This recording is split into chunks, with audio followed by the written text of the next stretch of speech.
সরস্বতী পুজোর দিন একটা অর্গানজা ডুয়েল টোনওয়ালা শাড়ি পরেছিলাম, আর এটার ব্লাউজ যেহেতু আমার রেডি করা হয়নি তাই জন্য এই টপটা মানে আমি অর্ডার করেছিলাম অনলাইনে এটার সাথেই পরার জন্য। একটা হোয়াইট কালারের পরার ইচ্ছে ছিল, বাট লাস্ট ইয়ারই হোয়াইট কালারের ব্লাউজটা পরেছিলাম, তাই জন্য আর পরলাম না। যাই হোক, রেডি সেডি হয়ে চলে এসেছি আমাদের সরস্বতী পুজো মণ্ডপে এই রিক্সা ধরে। আর বাইরেই খেলনা বসেছে যেহেতু, আসা মাত্র আমাদের চিকুর সাথে দেখা। ও ওই আড়ি ধরে গেটের সামনেই বসে আছে, ওকে খেলনা কিনে দিতে হবে। হয়ে গেছে, অঞ্জলি দিয়ে দিয়েছো? না, দাঁড়িয়ে আছি, বুবু আসুক। আচ্ছা, খেলনা কিনবে বলে দাঁড়িয়ে। এখন প্রায় দুপুর 12টা বেজে পার হয়ে গেছে, ভিড় কিন্তু ভালোই আছে। এদের পর আমরা অঞ্জলি দেব।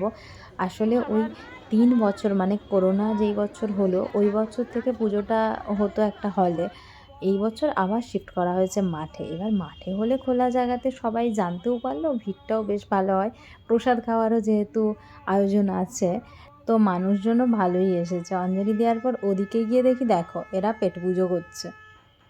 আমাদের জোর খিদে পেয়েছিল, আমরা অল্প করে খিচুড়ি নিয়েছি, অল্প করে সবজি, অল্প করে বেগুনি, অল্প করে খেয়ে সবকিছু অল্প অল্প হয়ে অনেকটা হয়ে গেছে।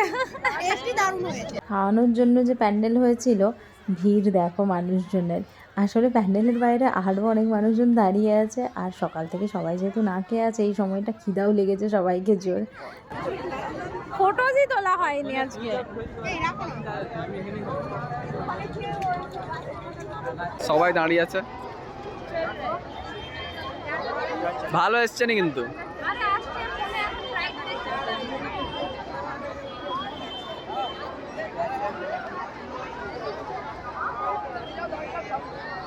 আমাকে দাও একটু দাও।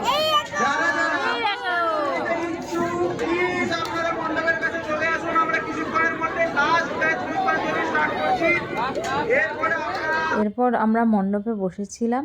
সুনিতা আমাকে নিয়ে এলো বই দোকানে, যে এখানে স্বামী বিবেকানন্দর ওপর লেখা নানান বই আছে, তাই চলে এসেছি। আর ছেলেগুলো আজকে কিন্তু খুব খাটছে, নিজেদের পুজো বলে কথা, সব পরিবেশন করা ওরাই করছে। আর এদিকে রান্নাবান্নার জন্য অন্য হালুয়াই রাখা হয়েছে।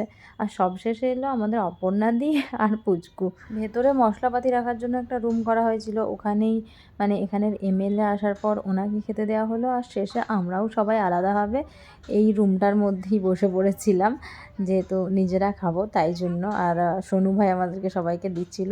তারপর বাইরে গিয়ে দেখি প্যান্ডেল তো দূরের কথা, যেহেতু একটু একটু ঠান্ডা আছে, সবাই নিজেরাই এর দিকে দিচ্ছে আর হাতে করে নিয়ে মাঠের মধ্যেই সব বসে গেছে। এটা কিন্তু বেশ ভালো, বলছিলাম যে প্রথম দিকে এটা করলেই পারতে।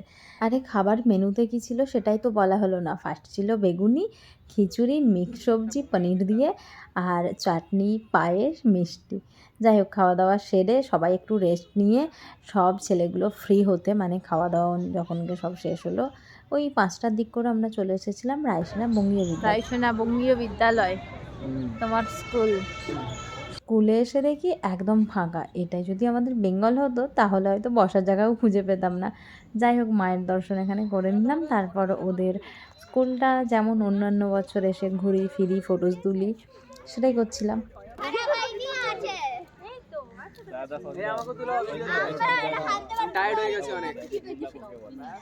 বোঝাই যাচ্ছে।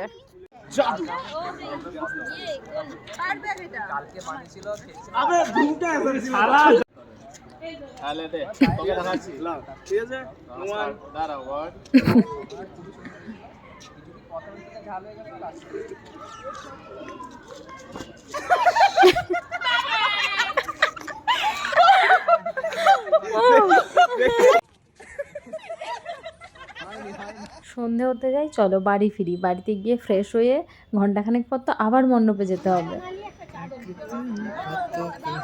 দাঁড়াও, কি হয়ে গেছে যা হওয়ার।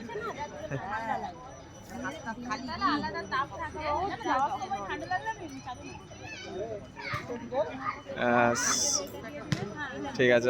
কিছুক্ষণ বসে আমরা সবাই কাজে লেগে গেছি, মানে রাতের যে ফুলকপি আলুর ঝোল মাছ দিয়ে হবে, তো সেটারই জোগাড়পাতি করতে, কারণ রাতের জন্য হালুয়াই রাখা হয়নি। আর রাত্রে শুধু পুজোর মেম্বার আর মেম্বারের ফ্যামিলিদের জন্য খাওয়ার ব্যবস্থা ছিল। তো এদিকে জোগাড়পাতি করার মাঝে আমাদেরকে বড় পাটেলরা নিয়ে এসে দিয়েছিল মোমোজ, সেটাও খাওয়া হচ্ছিলো, কাজও হচ্ছিল ওদিকে। আর এইদিকে রান্নায় লেগেছে আমাদের কাকিমা, মাছ ভাজা চলছে। আর যেহেতু আমরা মাছে ভাতে বাঙালি, তো মাছটাকে আমরা সব জিনিসেই রাখি, আর মাছটাকে আসলে আমরা শুভও মনে করি। আসলে আমাদের পুজো তো শুধু পুজো নয়, পুজোর সাথে খাওয়া দাওয়া আনন্দ সবটাই জুড়ে থাকে। আর খাওয়া দাওয়া মানেই আমাদের মাছ মাংস, মানে ননভেজ খেতেই বেশি ভালোবাসি আমরা বাঙালিরা। এদিকে ভাত ফুটতেই জল কম পড়ে গেছে, তাই মিস্টার মাঝি জল ঢেলে যাচ্ছে আর সন্দীপ ভাই ভাত নেড়ে যাচ্ছে। আরেক বালতি লাগবে ভাই। যেতে হবে কৃপায়। ভুলে গিয়েছিলাম। হ্যাঁ দাদা ফ্যান্টাস্টিক ফ্যান্টাস্টিক পুজো ফ্যান্টাস্টিক। দাঁড়াও পড়ে গেছি।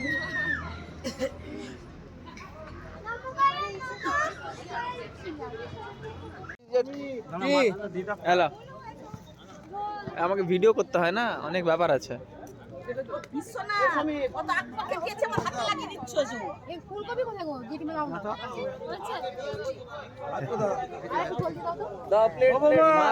মাছ নিয়েছো? পুজোর দিন এবং রাত আমাদের এভাবেই কাটলো। ভিডিও ভালো লাগলে অবশ্যই আমার চ্যানেলটা সাবস্ক্রাইব করে দিও, আর সবাই খুব ভালো থেকো। টাটা।